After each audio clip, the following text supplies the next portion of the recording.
ముద్రగడ పద్మనాభం పార్థివ దేహం ఎప్పుడైతే ఇంటి వద్దకు వచ్చిందో అప్పటి నుంచి కూడా పెద్ద ఎత్తున ప్రజలు తరలి వస్తున్నటువంటి పరిస్థితి.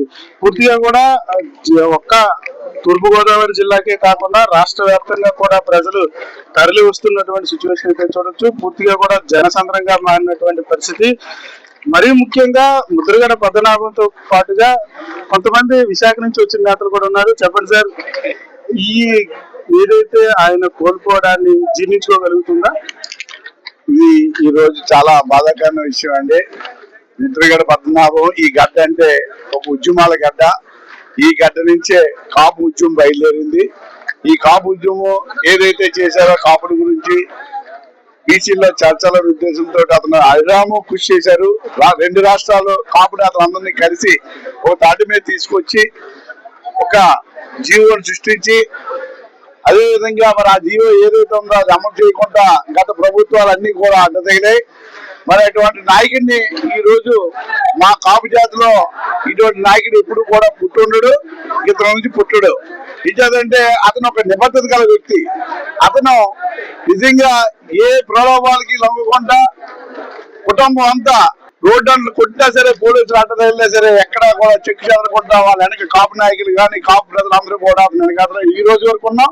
రేపు ఆ ఇంటి నుంచి ఈ ఇంటి నుంచి ఏ పిలుపు వచ్చినా సరే కాపు ప్రజలందరూ కూడా ఈ ఇంటి ముందు ఉంటారని చెప్పి మీ అందరికీ సభాముఖంగా తెలియజేసుకుంటాం. ఉద్యమ నేత, మాజీ మంత్రి, ఆయన కోల్పోవడాన్ని జీర్ణించుకోగలుగుతున్నారా సార్?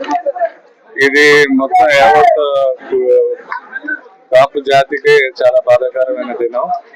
ఎందుకంటే మనందరికీ తెలుసు, ముద్రగడ పద్మనాభం అనే ఆయన పదవికి కూడా రాజీనామా చేసి ఆ రోజున ఆయన సాధించారు. మొన్నటికి మొన్న కూడా 90% విజయం సాధించాం. దాన్ని కేంద్ర ప్రభుత్వం పంపించి చేస్తా అన్నారు.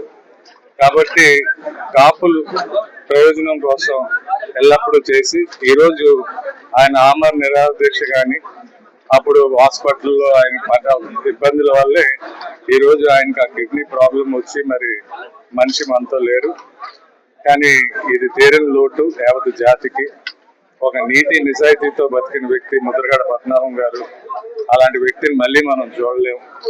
కాబట్టి ఈ రోజుకి మేము దీని నుంచి ఏం చెప్పలేని పరిస్థితి. ఆయనతో అత్యంత సన్నిహితంగా మీరు ఉన్నటువంటి నేపథ్యం, ఉద్యమాలకు కూడా కార్యాచరణ రూపొందించేటప్పుడు ఆయనకి అత్యంత దగ్గరగా ఉండే వ్యక్తిగా ఉన్నారు.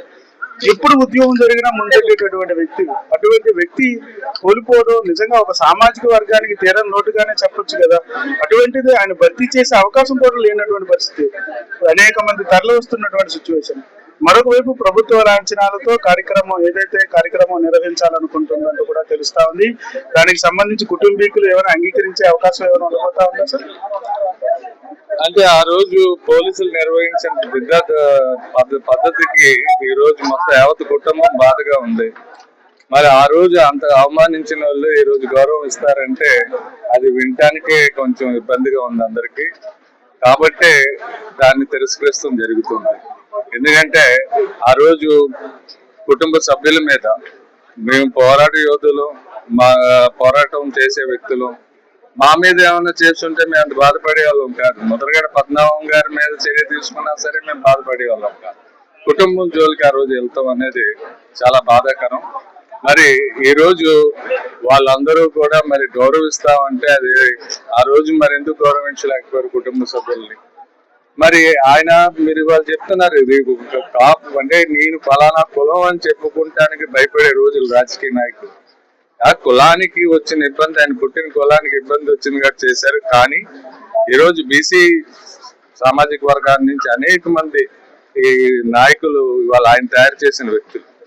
కాబట్టి ముద్రగడ పద్మనాభం గారు అనే వ్యక్తి జాతికి ప్రయోజనాల కోసం పోరాడి ఉండొచ్చు, కానీ ఆయన అందరి వాడు, అందరికీ కూడా మధ్యలో నిలిచిపోయిన వ్యక్తి, ఎంతో మందికి రాజకీయ భవిష్యత్తు ఇచ్చిన వ్యక్తి.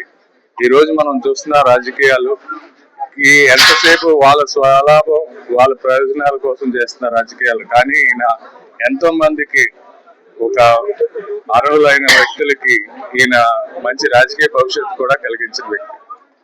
ఆఖరిగా ఆయన్ని ఈ మధ్యలో ఎప్పుడైనా కలిసారా సార్? మీరు ఆఖరిగా ఆయన ఆఖరి క్షణాలు మీతో ఏమైనా పంచుకున్నారా సార్?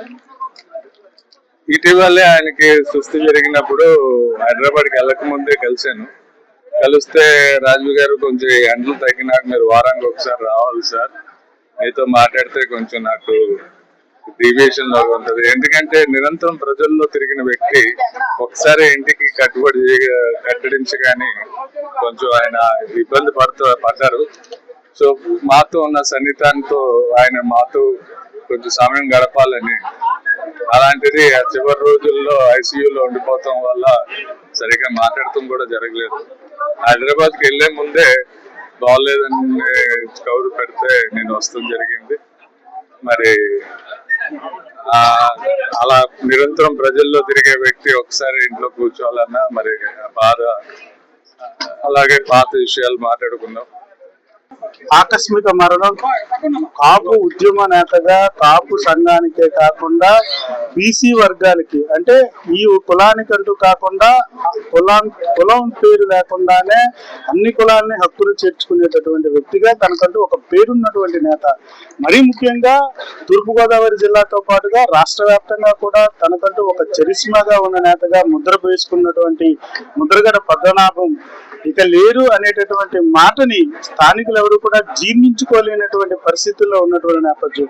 పూర్తిగా కూడా ఆయనకి ఆఖరి వీడుకోలు ఇచ్చేందుకు, ఆఖరిగా ఆయన పార్థివ దేహాన్ని చూసేందుకైతే పెద్ద ఎత్తున ప్రజలు, స్థానిక నేతలతో పాటుగా ప్రజాప్రతినిధులు కూడా తరలి వస్తున్నటువంటి పరిస్థితి కిల్లంపూడి తన స్వస్థలం వద్ద కనిపిస్తా ఉందని చెప్పచ్చు.